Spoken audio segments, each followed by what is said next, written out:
Hi, I'm James. And I'm Dan. And we're Tender.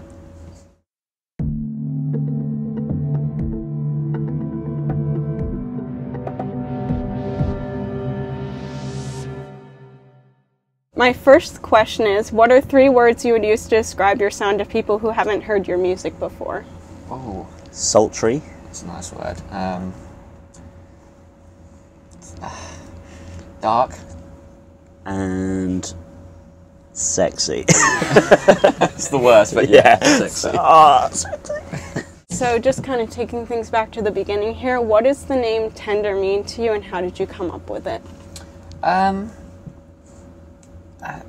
It was just for me. It was a word. I just really liked the word, and then we didn't have any music before that, so we just had the name, and then it was like that it sort of invokes like a sort of feeling, and the songs pigeonholed themselves to the name, if you know what I mean. Yeah, randomly it worked that way round that we went with the name, and then we kind of fitted the aesthetic to that in a way. Yeah. So one day just popped into my head. I just like the word Tender. I think it's very dark and sort of smooth, and then just the song sort of followed that, didn't it? From then on everything came like quite chilled out. So you've put out 3 EPs and 2 full albums in 5 years, which is pretty impressive. How did you guys manage that?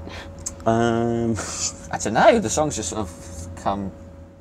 Impatience, basically. Impatience. We just always want new music out as quickly as possible, just to feed that kind of creative void, I guess. We used to be in bands, so like we were saying earlier, like songs would take ages to come out. So it's just like we're just sick of that.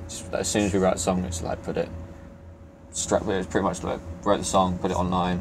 For the 2 first, days later, put another EP. song online, and eventually you have to start getting into a schedule. But yeah, it was impatience. Yeah. What are your roles within the band? Like, does one of you focus more on lyrics or more on production, or do you both take on all of it? So I tend to start the songs in my bedroom. So I'll write like a skeleton of a song, like a general vibe, like progression, and then I'll write the lyrics and stuff, and then I'll hand it to Dan, who will then sort of dive deeper into... Just chop it up and move bits around, rearrange add little bits. My mess, exactly, sort it out. Try and make sense of it. So yeah.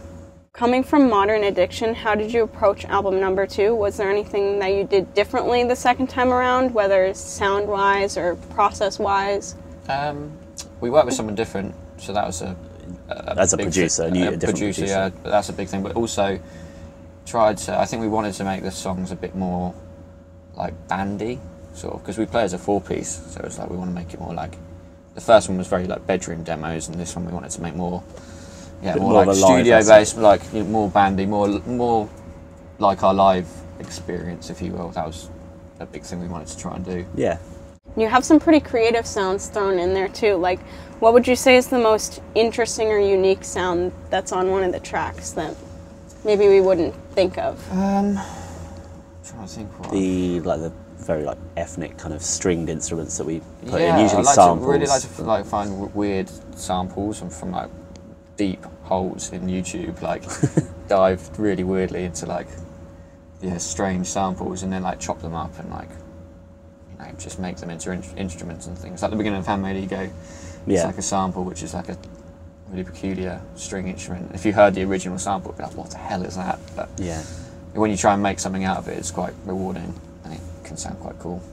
Yeah. So something interesting that I noticed, and this might just be me reading into things too far, but with all of your previous music, all the titles were just one word, very simple, and then this album, it's more than one word. Is there a story behind that? No, there's not much of a story, but I think it got to a point, when we first started, it was Tender was just the one word name, and it sort of made sense to sort of have those short titles that didn't really lead anyone into a particular direction. And with a name. When they were bedroom demos as well, a lot of the time when you're creating it, you have to come up with a title just to save the project anyway, so it was a case of pick a word, and then it just kind of stuck, and it sticks. Felt like a bit of a... But then coming into the second album where it started, the titles actually were longer. It was just purely because we can't keep naming songs one word. Can't have 40 songs get a bit like that. Confusing after a while, even for us, Yeah.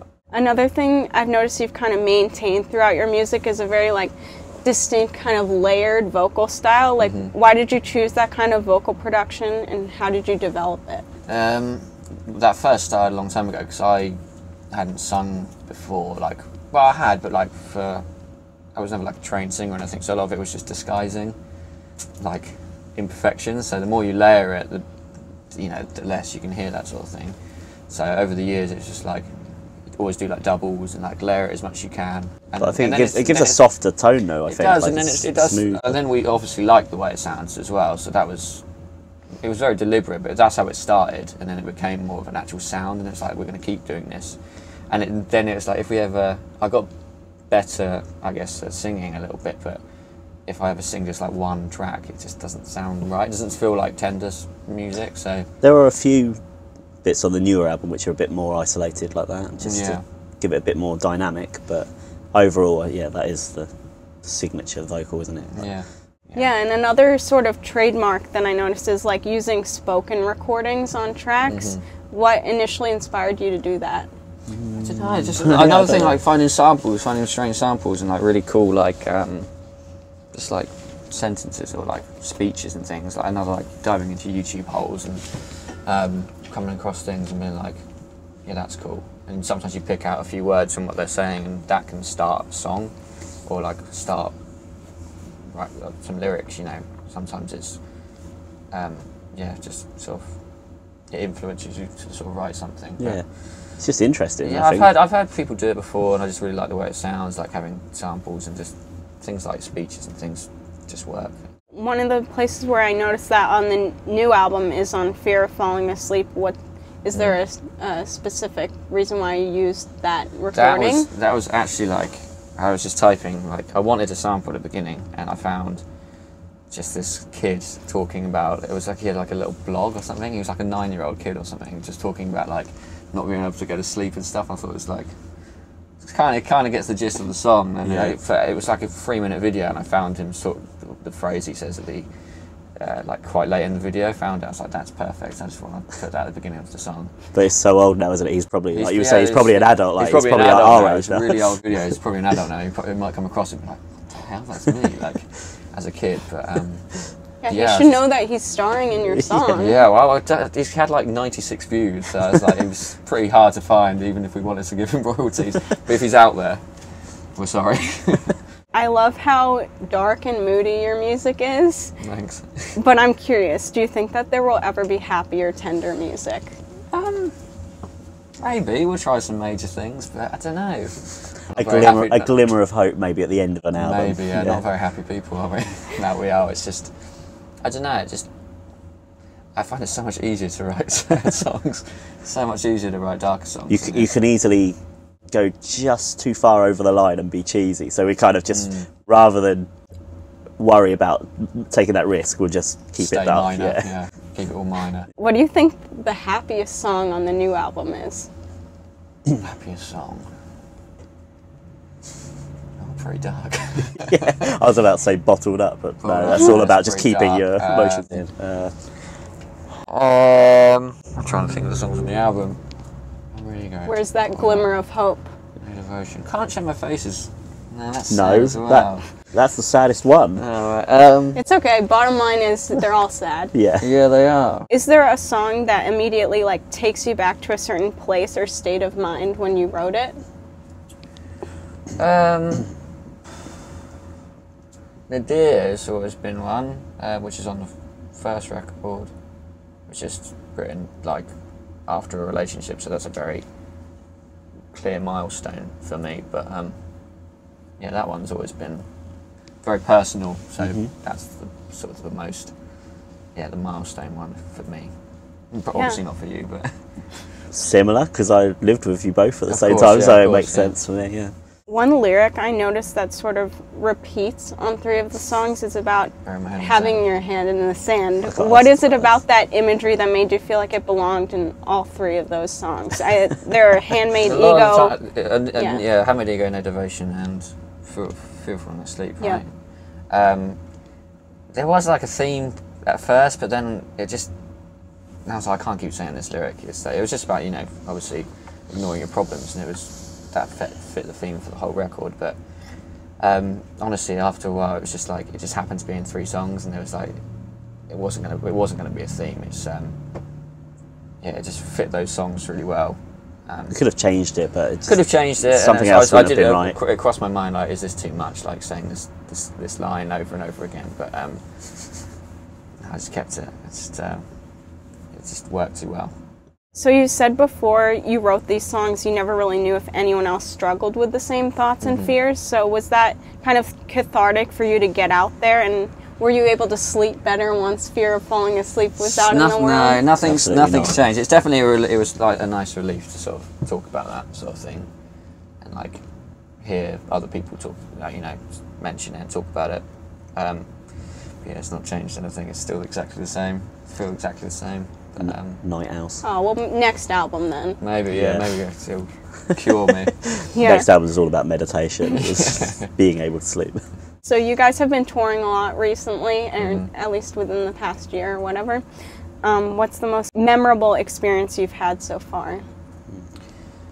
I thought that the craziest experience for us was when we went to Istanbul in Turkey, which was just because you go to, like, you never know, we never go to these places, and you go there and then people like sing your songs and know the lyrics and just know the songs and turn up to your shows, and that's just crazy to us because you'd never imagine it. When you write a song in your bedroom that someone in, you know, even here in the US, it's like people thousands of miles away from us hear the songs. And it's the place we've played, which has got obviously the most removed culture from what we're used to, or where we've played. Very different culture to ours, and it's just like, still get people. Translates well.